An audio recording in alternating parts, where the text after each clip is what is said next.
మహబూబాబాద్ జిల్లాలోని సర్కారీ బడులు భయపెడుతున్నాయి. ఎప్పుడు ఏ ప్రమాదంతో జరుగుతుందో తెలియని స్థితికి అవి చేరుకున్నాయి. జిల్లాలోని కేసముద్రం మండలం పెనుగొండ ప్రభుత్వ పాఠశాలలో జరిగిన ఉదంతమే ఇందుకు నిదర్శనం.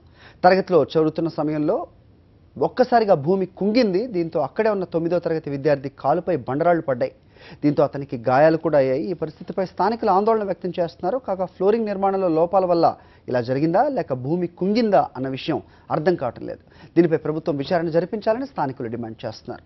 జిల్లాలోని పలు సర్కారీ బడులు సైతం శిథిలావస్థకు చేరుకోవడంపై కూడా విద్యార్థుల తల్లిదండ్రులు ఆందోళన చెందుతున్నారు.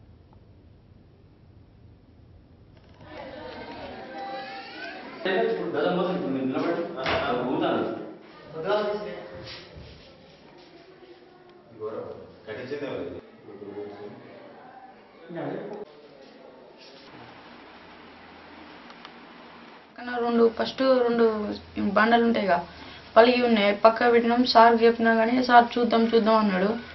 అయితే ఇక ఏమైనా తర్వాత నేను ప్లేట్ పెట్టి వస్తున్నా రాగానే అది ఉండే బండలు కాలేయంగానే కింద పడ్డా. అయితే ఇంత కాలు ఇంత లోతుపోయింది. ఇక దెబ్బ తాగింది, బ్లడ్ వెళ్ళింది.